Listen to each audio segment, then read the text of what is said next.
Kita kada akan bisa lulus dari makam taubat ini kalau kada mau berkorban.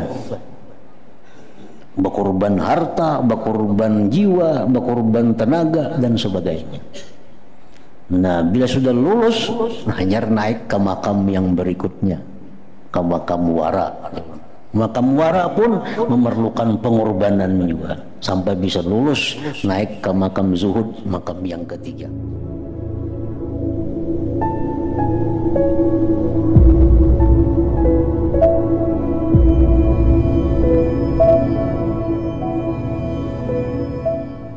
Bismillahirrahmanirrahim. Alhamdulillahi rabbil alamin. Wa bihi nasta'in ala umuri dunya waddin. Wassalatu wassalamu ala asyrafil anbiya wal mursalin sayyidina Muhammadin wa ala alihi wa sahbihi ajma'in. Nasihat ke-22 dari Imam Al-Ghazali rahimahullah, nafa'ana bi'ulumih. Jangan engkau banyak bertanya, tetapi hendaklah engkau banyak beramal. Wahai anakku yang tercinta, apa yang masih tersisa daripada pertanyaanmu adalah telah tertulis jawabannya di dalam kitab-kitab karanganku. Maka carilah di sana. Dan menulis setengah daripadanya adalah haram karena ia adalah ilmu zauqi. Ini di antara kitab-kitab yang dikarang oleh Imam Al-Ghazali itu ada kitab yang tidak boleh dibaca, disalin, kecuali bagi orang-orang yang sudah ahlinya. Seperti kitab Al-Madnun ala Ghairi Ahli, judulnya. Al-Madnun ala Ghairi Ahli itu kitab yang berisi tentang ilmu zauqi. Nah, itu kada boleh membaca kitab itu, mengajarkannya, belajarnya, menyalinnya kalau bukan ahli di dalam masalah itu. Artinya kalau belum kuat pondasi, belum kuat dasar ilmu yang di bawah, nah jangan hendak membaca kitab itu. Dan beramallah dengan ilmu yang telah engkau ketahui, supaya terbuka bagimu hijab, terbuka bagimu dinding ilmu yang belum engkau ketahui. Artinya apa yang disuruh diamalkan, amalkan. Jangan banyak tanya. Artinya apa ini gunanya? Tapi yang nyuruh ini mengamalkan ini apa faedahnya? Nah, itu kada perlu ditanya. Bila disuruh mengamalkan itu, amalkanlah itu. Jangan banyak bertanya. Karena dengan mengamalkan ilmu itu akan terbuka pendinding, akan terbuka hijab ilmu-ilmu yang belum diketahuinya.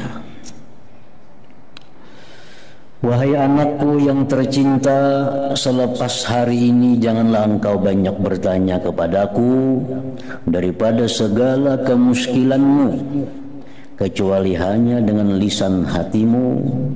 Dan ini adalah berdasarkan firman Allah Ta'ala, walau annahum sabaru hatta takhruja ilaihim lakana khairan lahum. Nah, maksudnya seandainya mereka bersabar menunggu sehingga engkau wahai Muhammad keluar menghadapi mereka, maka itu adalah sesungguhnya lebih baik bagi mereka. Jadi sahabat-sahabat itu dahulu kalau hendak berhilang ke rumah Nabi itu mengatuk lawang Nabi, mengatuk. Lalu Allah menegur para sahabat itu. Jadi jar Tuhan, andai kata mereka sabar aja duduk aja di halaman Nabi sampai Nabi itu keluar, itu lebih baik bagi kamu, lebih baik. Nah, sama ilmu demikian pula. Ilmu yang belum kita ketahui, belum kita pahami, jangan langsung ditanyakan. Barangkali kita di hari-hari berikutnya ada keterangan guru yang menjelaskan tentang apa yang kita pertanyakan itu. Lebih baik kita menunggu keterangan-keterangan yang diberikan guru daripada kita kada paham langsung bertanya. Misal ada keterangan dari seorang guru, kita kadang ngerti, langsung bertakun, itu pahamannya kayak apa? Jangan. Habiskan dulu pengajian itu. Barangkali kita ada di bab mana keterangan yang lebih luas tentang apa yang dijelaskan itu. Walau annahum sabaru hatta takhruja ilaihim lakana khairan lahum.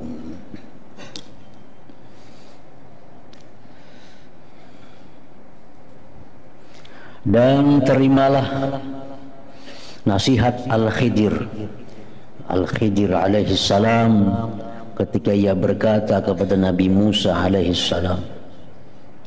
Nabi Khidir merupakan gurunya Nabi Musa dalam ilmu sauk, ilmu batin. Ilmu batin, Nabi Musa berguru dengan Nabi Khidir. Waktu Nabi Musa hendak belajar dengan Nabi Khidir, ujar Nabi Khidir, "Kamu kada sanggup belajar lawan aku. Kamu kada sabar." Lalu ujar Musa, "Insya Allah ulun sabar. Insya Allah ulun sanggup." Nah, lalu belajarlah Nabi Musa dengan Nabiullah Khidir tadi. Apa ajar Nabi Khidir? Fala tas'alni an syai'in. Engkau jangan bertanya akan aku tentang sesuatu.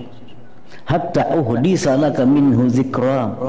Maka janganlah engkau segera bertanya kepadaku tentang sesuatu sehingga sampai masanya aku akan memberitahu tentang hal itu kepadamu. Apa yang kukatakan, apa yang ku perbuat, hitam jangan bertanya. Karena ada saatnya aku menjelaskan itu. Ujar Nabi Khidir kepada Nabi Musa. Dan Nabi Musa siap menerima itu. Nabi Musa alim daripada Khidir kalau bidang ilmu zahir, ilmu syariah. Tapi kalau bidang ilmu batin, Nabi Khidir lebih dalam daripada Nabi Musa. Oleh karena itu Allah perintahkan Nabi Musa belajar ilmu batin kepada Nabiullah Khidir ini. Di dalam ceritanya, Musa dan Khidir berjalan di pesisir laut, di pesisir lautan. Ada kapal. Nah, ajar Khidir, "Wahai Musa, kita umpat kapal itu." Disinggah kapal, ampun kapal tahu pada itu Nabi Khidir masuk dalam kapal. Nabi Musa pun dibawa dan gratis, kada berbayar. Jalanlah kapal tadi membawa penumpang, diantaranya penumpang itu ada Nabi Musa dan Nabiullah Khidir. Di tengah perjalanan, Nabi Khidir ini merusak kapal orang. Kapal ini dirusak sih. Artinya di antara kepingan-kepingan papan itu ada yang dirusak oleh Nabi Khidir. Nah, Nabi Musa ini kan sudah berjanji sabar, kada hendak betakun. Ay, Nabi Khidir, kita ini umpat sudah perai di sini. Kenapa dirusak pulang kapal orang? Nah, makanya dia sudah kupadakan semalam, bila aku umpat aku jam-jam betakun macam-macam. Karena ada jago kisahkan saatnya kenapa. Nah, maka itu jangan betakun, karena ada masanya kenapa aku rusak kapal orang ini. Maka kapal ini sudah kita gratis di sini, kenapa dirusak? Nah, itu kada sabar. Itu bila mau ulangi kita ampihan dia berguru bermurid. Maka itu. Nabi Musa beruzur lawan Nabi Khidir, minta ampun, kada lagi, dia sudah kada mau ulang lagi. Rusak kapal orang tadi. Sampailah Nabi Musa ini ke tujuan, singgah. Berjalan lagi Nabi Musa dan Nabi Khidir jalan, melihat sekelompok kekanakan bermain-main. Di antara kekanakan yang banyak itu ditangkap Khidir seikung. Tangkap seikung, dicabut sin kepalanya, brak, kecabut bulu. Mati anak kurang. Anak kurang mati. Pagat bulunya. Nah, jadi Nabi Musa ini abang syariat kada cucuk pulang nih. Kenapa anak kurang dimati, anak kada berdosa? Wahai Nabi Khidir, ini kenapa anak ini dibunuh, anak kurang yang kada berdosa, kada bersalah? Nah, makanya Nabi sudah kepada hakan itu kada sabar umat aku itu. Selalu hendak tahu. Karena ada aja saatnya. Dan bila masih macam ini, kita ampihan dah. Beruzur lagi Nabi Musa. Beruzur lagi. Dimaafkan lagi oleh Nabi Allah Khidir. Terus berjalan Nabi Musa dengan Nabi Khidir sampai ke suatu kampung kelaparan. Musa kelaparan, Nabi Khidir kelaparan. Hendak minta makan di kampung orang tua, kada mau beri makan nih. Kada mau beri makan nih. Ayo orang kada beri makan, jalan. Di kampung itu melihat ada rumah nang miring. Nak rubuh. Nah, Nabi Khidir dengan ilmunya hanya menunjuk rumah itu dengan tangan, rumah jadi rata. Nah, di isyarat situ rata rumah. Lalu jar Nabi Musa, jika kita mengambil upah, berapa upahnya meratakan rumah orang itu nah? Kalau kita makan di sini, anak betakun tarus. Nah, Nabi Khidir ini sudah 3 kali dia melanggar perkara ini nah. Karena belum saatnya tahu. Nah, jadi itulah artinya seorang murid itu yang dipentingkan baginya mengamalkan apa yang disuruh gurunya dan kada perlu tahu. Kan sudah berguru nih, sudah berguru, sudah meyakini bahwa ini guru membawa kepada yang baik, membawa kepada yang benar. Kalau guru itu menyuruh, laksanakan. Kada perlu tahu kenapa ini, kenapa itu, kenapa ini. Misalnya guru, ikam habis sembahyang zuhur, jangan sembahyang sunat. Maka kenapa guru? Maka sunat itu sembahyang berpahala. Kada perlu ditakuni. Pokoknya bahasa sembahyang zuhur jangan sembahyang sunat. Nah, itu bisa si guru menyuruh demikian. Bisa nyuruh demikian. Ikam ya guru kalau hari Jumat kada usah ke masjid, sembahyang zuhur aja di rumah. Lah kenapa? Maka itu sunnah Nabi. Maka kada perlu ditakuni. Laksanakan apa jar guru. Karena ada saatnya guru mengisahkan apa-apa sebabnya, kenapa aku melarang ini, kenapa aku melarang itu, pasti ada kena kisahnya. Nah, jadi kisah Nabi Khidir tadi dikisahkan, kenapa aku rusak kapal itu wahai Musa, mana sudah membawa kita perai gratis, aku rusak pulang.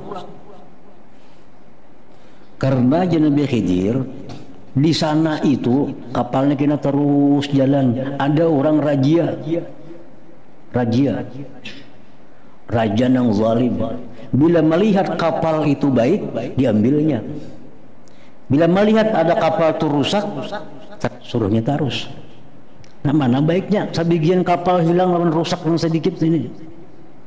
Baik rusak sedikit daripada kapal sebagian diambil raja yang zalim itu. Nah, makanya aku rusak sedikit kapal ini, asalnya selamat sampai ke tujuannya. Nah, ini ilmu yang diajarkan Nabi Khidir. Itu sebabnya kapal itu rusak.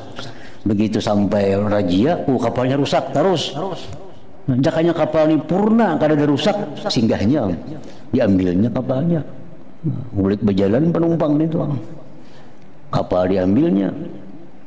Nah, itu sebabnya wahai Musa, aku rusak sedikit kapal untuk menyelamatkan yang lebih banyak. Nah, kenapa anak tadi kubunuh? Padanya kada berdosa. Karena dalam ilmu Allah, ujar Nabi Khidir, anak itu karena kalau nya dewasa dia jadi kafir. Nah, anak ini jadi kafir dan membuat banyak kerusakan. Orang tuanya jadi kafir semua kan gara-gara si anak nih. Jadi baik dibunuh mulai wah ini supaya semua selamat.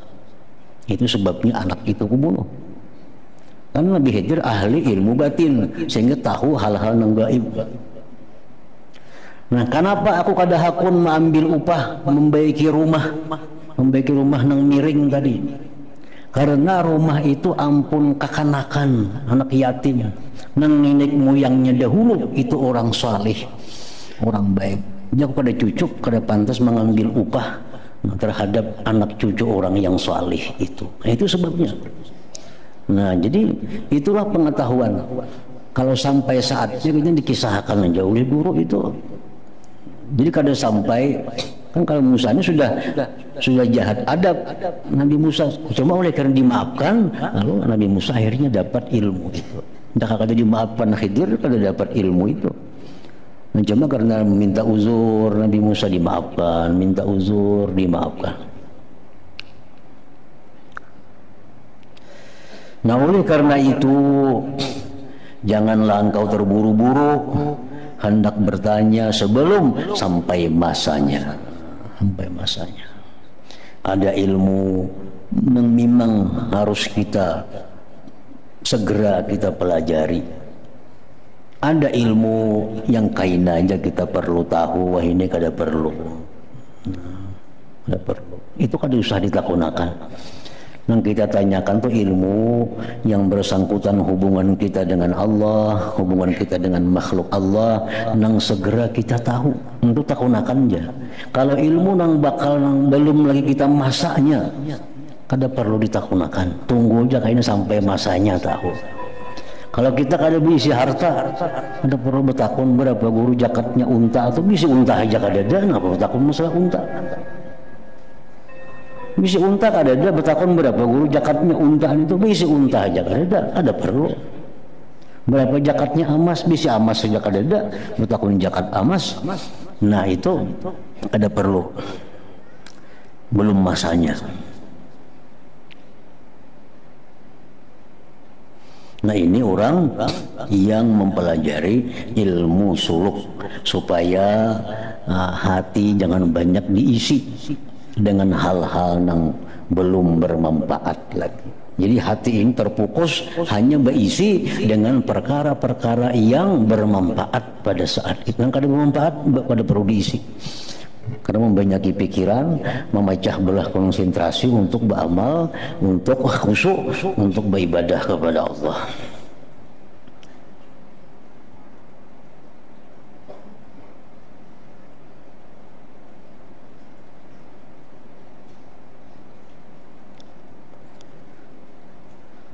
Dan apabila telah tiba masanya, ketika itu akan tampaklah segala-galanya bagimu.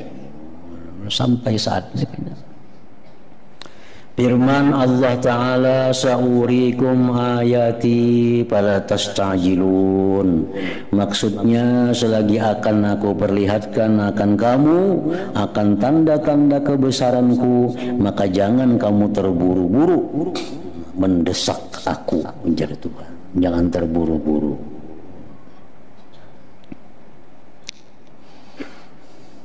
Maka jangan engkau bertanya sebelum tiba masanya.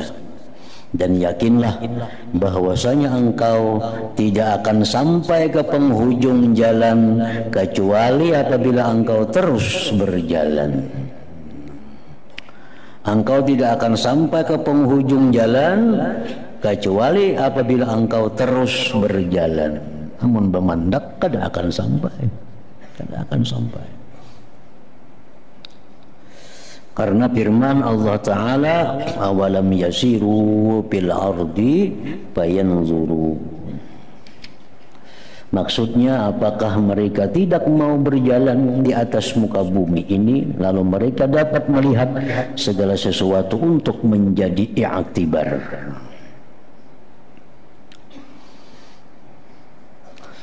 Wahai anakku yang tercinta, demi Allah, seandainya engkau terus berjalan,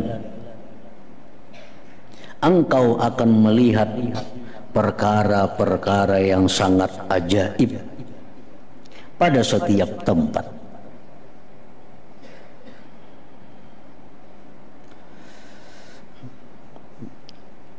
Andai kata engkau terus berjalan, engkau akan melihat perkara-perkara yang sangat ajaib pada setiap tempat. Karena setiap tempat itu ada mempunyai pemandangan-pemandangan yang diberikan Allah. Maksudnya setiap langkah, ini kisah orang suluk panggil, dan setiap makam ngarannya yang kita lalui. Nah, setiap makam itu kita akan diberi oleh Allah sesuatu yang menakjubkan. Makam pertama bila kita lulus akan diberi Allah sesuatu hadiah. Nah, makam yang kedua bila kita lulus diberi Allah lagi hadiah, sampai kena ke 10 makam itu kita bisa lalui sampai kita kepada tujuan ma'rifat kepada Allah Subhanahu wa ta'ala.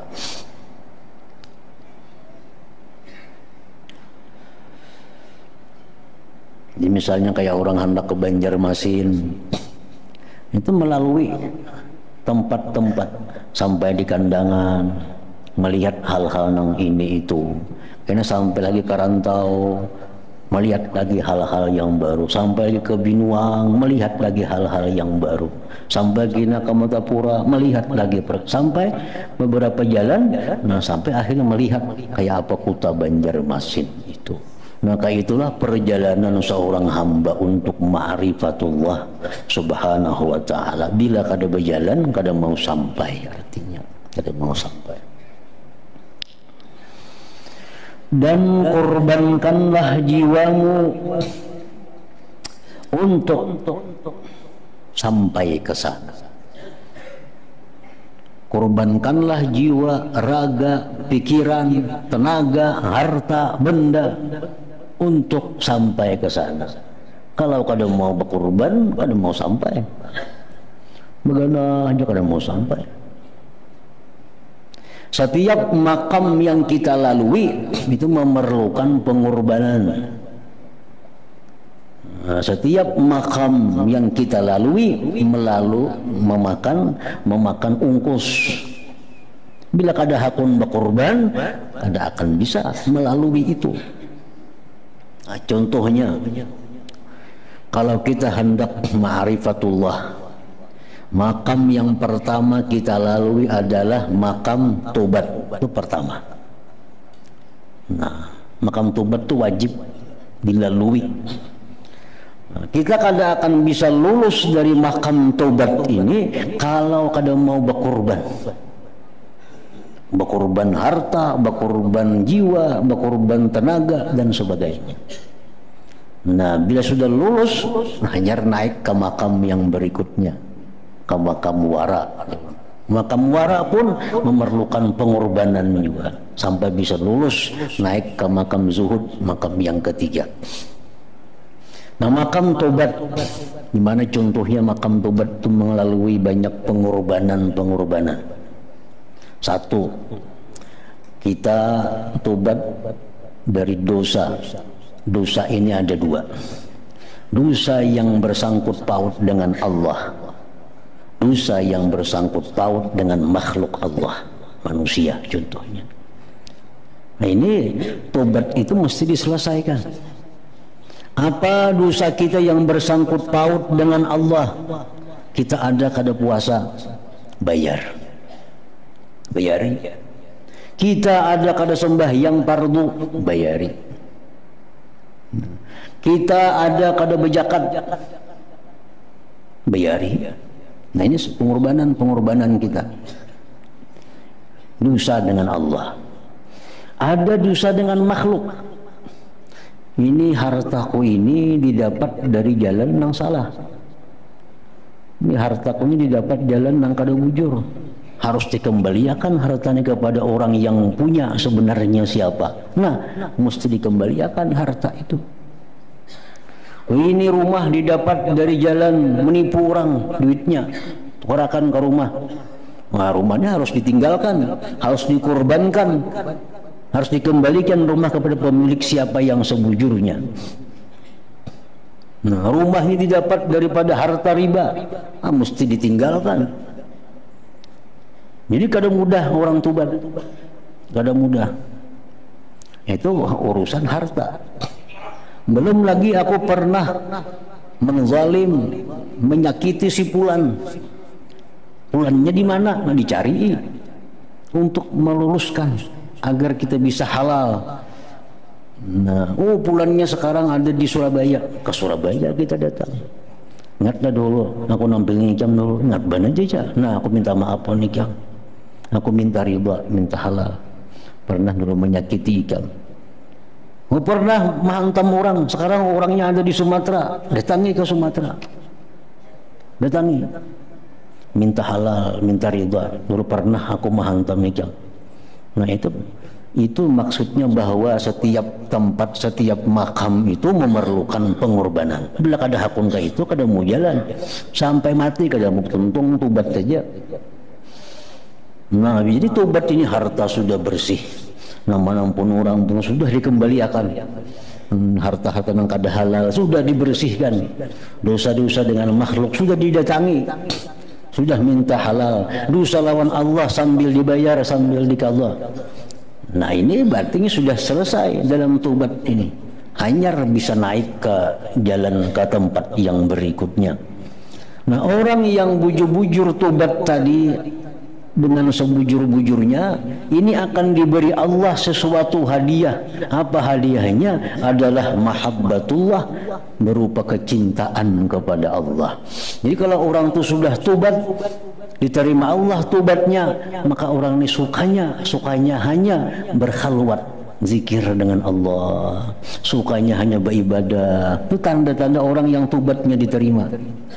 Sukanya beribadah, hatinya mudah menangis, mengingat dosa-dosa yang pernah dilakukan. Nah itu pemberian dari Allah Subhanahu wa Ta'ala. Nah makanya tadi seandainya engkau terus berjalan, engkau akan melihat perkara yang sangat ajaib pada setiap tempat itu. Nah, dulunya kita kada pernah membayangkan nikmat berzikir. Dulu kada pernah membayangkan membaca Quran itu nyaman. Tapi kalau kita sudah tubat dengan sebujur-bujur tubat tadi, Allah akan beri itu. Kita akan nyaman membaca Quran, akan nyaman berzikir. Itu ajaib. Ajaib itu ngarannya. Jadi setiap tempat memerlukan pengorbanan. Naik kita ke wara. Tobat itu sudah selesai, sudah kada bersangkut paut lagi harta-harta, sudah kada bersangkut paut kezaliman orang, sudah selesai, sudah minta halal. Hutang-hutang lawan Tuhan dah sambil dikadha, sambil dibayar, sudah walaupun belum tuntung lagi tapi sambil dibayar aja, bayar qadaan.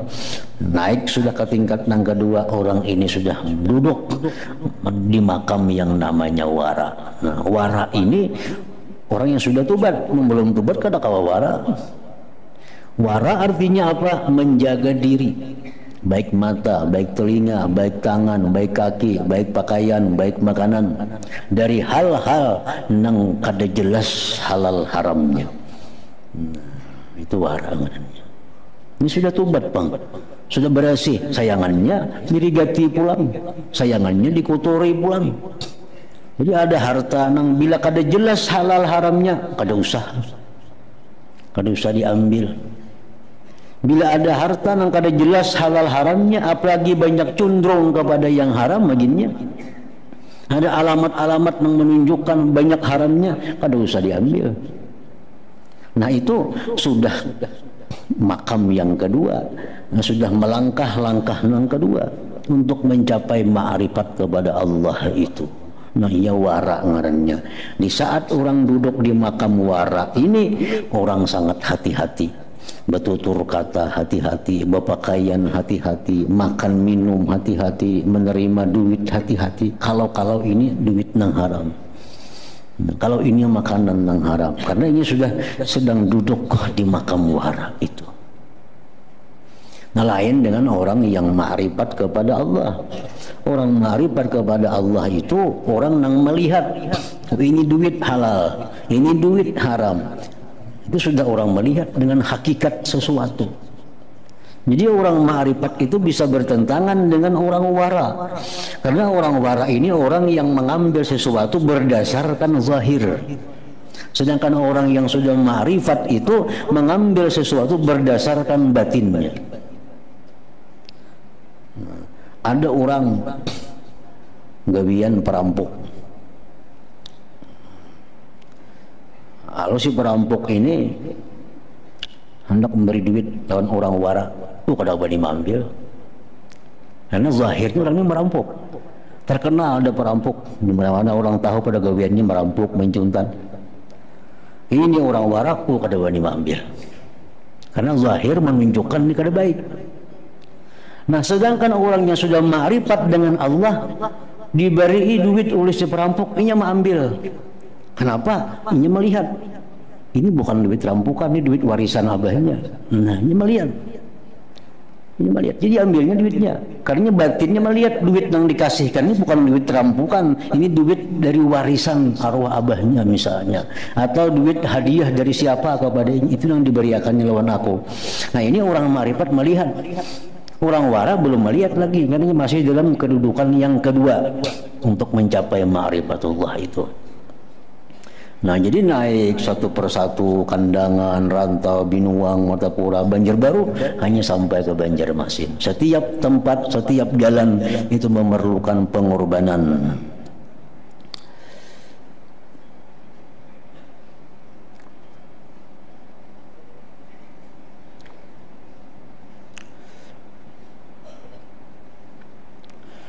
Dan korbankanlah jiwamu untuk sampai ke sana. Maksudnya ke sana itu adalah ma'rifatullah ta'ala. Karena sebab daripada segala kejayaan ialah pengorbanan jiwa raga. Amun kada mau berkorban, amun harta kada mau berkurang, amun gengsi minta ampun, meminta maaf padanya mau tuntung di intang tobat itu. Orang nang tobat ini orang nang wani mengurangi hartanya. Mana nang kada halal bulikakan, mana nang kada halal bariakan. Berkurang hartanya. Belum lagi tentang gengsi. Masupannya aku minta maaf, kada tahu di gengsi lagi. Karena pernah menampili orang, pernah menyakiti orang. Nah, jadi artinya karena sebab daripada segala kejayaan adalah pengorbanan jiwa raga. Seperti perkataan Zunnun al-Misri rahimahullahu ta'ala bagi salah seorang muridnya. Nah, jikalau engkau bersedia untuk berkorban dengan segala jiwa ragamu, maka teruskanlah perjalanan. Amun kada siap untuk berkorban, kada usah masuk. Kada usah masuk. Hendak masuk umpamanya, hendak belajar ilmu ma'rifat supaya dapat ma'rifat, tapi kada wani berkorban, kada usah. Membuang waktu. Membuang waktu. Membuang umur. Nah, orang yang masuk ke dalam jalan ma'rifat itu orang yang harus mau kada mau berani berkorban, berani kehilangan segala-galanya. Jikalau engkau bersedia untuk berkorban dengan segala jiwa ragamu, maka teruskanlah perjalanan.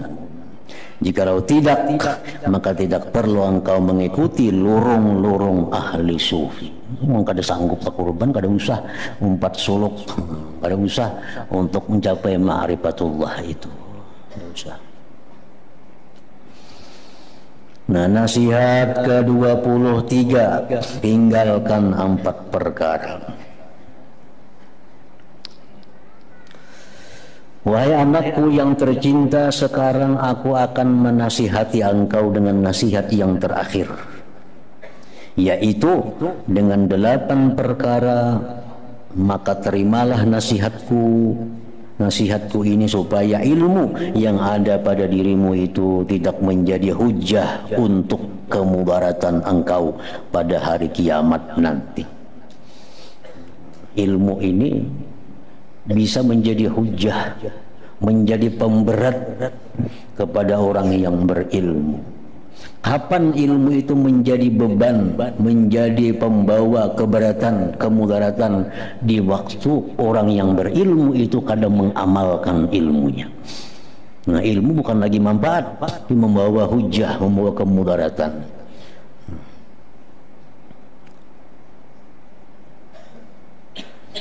Supaya ilmu yang ada pada dirimu itu tidak menjadi hujah untuk kemudaratan engkau pada hari kiamat nanti. Jadi setiap kita mendengar ada ilmu-ilmu, nah itu kita disuruh menyambut di dalam hati dan bersiap untuk mengamalkannya. Nah, disuruh kita mendengar ilmu, oh ini bagus, jar Nabi, ada hadisnya. Dalam hati ini sudah ada, insya Allah kena aku amalkan. Ada sambutan, ada sambutan. Oh ini haram, sedangkan kita gawian itu ketujuh. Nah disambut ilmu itu, kayaknya aku laksanakan. Jadi bila ada tahu, jauhnya ada niat sudah untuk melaksanakan ilmu itu. Macam orang sembahyang juga. Begitu orang azan, kita ada dua kewajiban. Satu di antara dua kewajiban. Allahu Akbar, sembahyang asar. Kita mendengar kewajiban kita satu, melaksanakan asar, atau kita berniat kayaknya asar pukul 5. Nah, bila kedua-duanya itu ada, kita berdosa. Orang sembang asar, kita sembahyang asar kada, berniat hendak menggawinya kaina kada ada juga, itu berdosa kita. Nah begitu kita mendengar orang azan isya, Allahu Akbar isya, nah isya sembahyang, atau kaina isya pukul 10, nah itu niat. Nah ilmu pun demikian.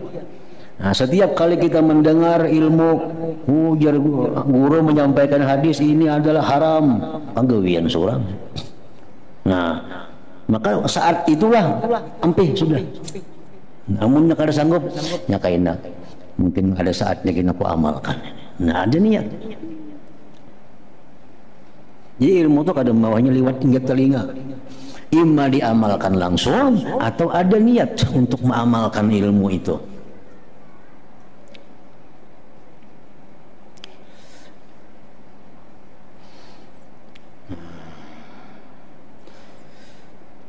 Delapan perkara ini terbagi kepada dua. 4 perkara mesti engkau tinggalkan dan 4 perkara lagi mesti engkau laksanakan. Adapun 4 perkara yang mesti engkau tinggalkan, maka yaitu perkara pertama, janganlah engkau bertengkar. Artinya berdebat. Bertengkar ini berdebat. Berdebat. Kayak kita misalnya berkunut, kan ada dalilnya. Ini itu. Ada orang yang kada berkunut, dalilnya pun ada. Kada perlu berdebat, itu sudah ada dalilnya. Ayo kita berkumpul, kita berdebat macam mulut, mana ada dalilnya. Kami nang kada maulid, ini dalilnya. Kada perlu berdebat itu, masing-masing ada dalil dan sama-sama dari ulama. Nang menyuruh maulid daripada ulama juga baik, maulid itu ini baik, maulid itu dari ulama. Nang melarang maulid itu ulama juga, bukan nabi. Nabi kan ada hadisnya jangan maulid, kada ada. Dari ulama juga mempaham hadis nabi. Nang menyuruh maulid pun ulama mempaham dari hadis nabi juga. Bila kita berdebat itu merusak ilmu.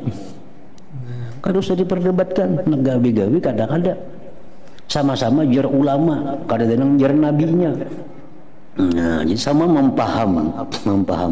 Maulid kada baik, kada boleh, ini hadisnya. Bukan itu pahamannya hadis kayak itu. Si ulama ini mempaham secara jelas hadisnya kada ada kayak itu. Kada ada. Jangan maulid, kada boleh. Kada ada hadis nabi. Cari dak kitab hadis kada ada kayak itu. Nah cuma ada hadis macam ini, nah itu pahamannya jar para ulama, jangan kita maulid. Ulama yang menyimpulkan. Baik mengadakan maulid itu ulama juga yang menyimpulkan. Kada ada yang dari nabi. Kalau berdebat kada ada gunanya. Kenapa nang kalah bakal ampih kan ada harapan. Itu ini berdebat. Ada orang nang bakunut sembahyang, ada nang kada bakunut berdebat. Bahabangan muha, bamalamanan. Ternyata kalah saya kong. Kata apanya kada bakunut sembahyang, kada mau bakunut. Kada ada gunanya.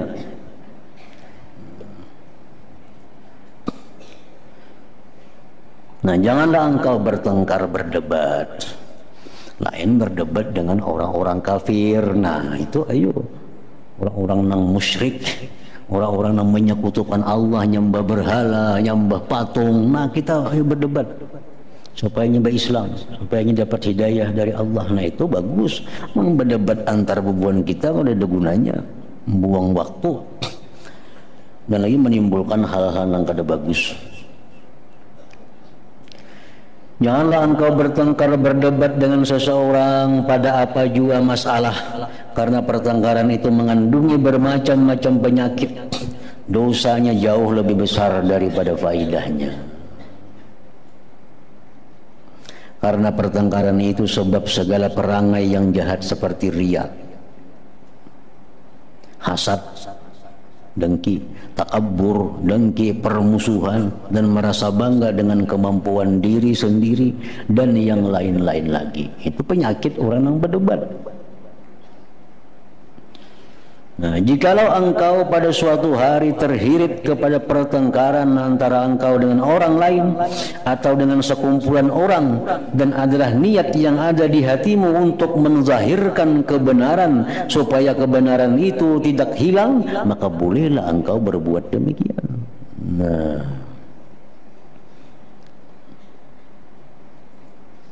ini ada kelompok nang kada bersembahyangan. Ini sudah nyata. Kada ada ulama yang memuliakan orang kada sembahyang itu. Kada ada ulama yang merayakan sembahyang itu, kada ada ulama. Mulai zaman Nabi sampai hari kiamat, bila orang tuh bagaler masuk ulama, kada ada yang mengajarkan kada bersembahyangan. Kada ada. Kalau itu ulama, karena ulama ini warasatul anbiya. Ulama itu pewaris para nabi. Nabi sembahyang, ulama sembahyang juga. Kalau ada mengajarkan kada bersembahyangan tuh ada ulama. Ada ulama. Nah, ini ada ajaran yang kada bersembahyangan. Nah, ayo aja berdebat kita. Tapi niat hanya untuk menampakkan kebenaran, menampakkan kebenaran.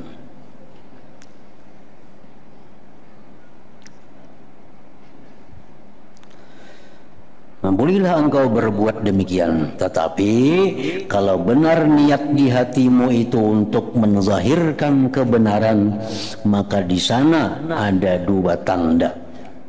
Tanda bujurkah kita niat kita menegakkan kebenaran, atau niat kita hendak menampakkan kepintaran. Kan orang berdebat tuh kada jauh itu, supaya dianggap orang inya nang menang, inya nang pintar pada orang, pada musuhnya. Nah, jadi berdebat itu untuk kelompok-kelompok yang batil. Boleh dengan niat menampakkan kebenaran.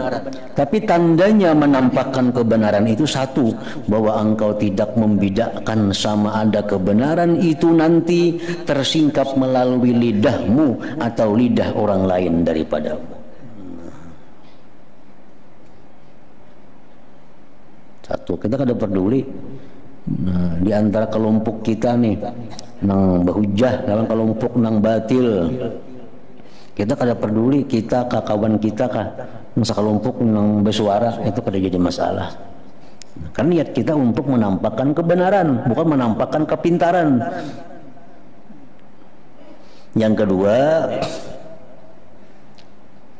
bahwa perbahasan itu lebih disukai seandainya dilaksanakan di tempat yang tertutup daripada di tempat yang dihadiri oleh orang ramai.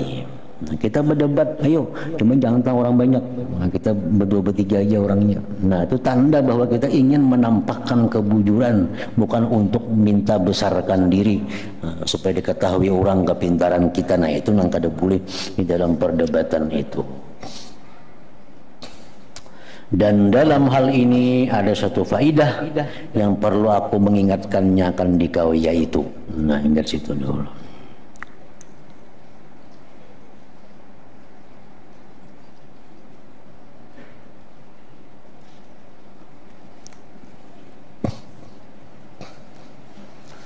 أفضل ذكر فاعلم أنه لا إله إلا الله محمد رسول الله لا إله إلا الله محمد رسول الله لا إله إلا الله محمد رسول الله لا إله إلا الله لا إله إلا الله لا إله إلا الله لا إله إلا الله لا إله إلا الله الله الله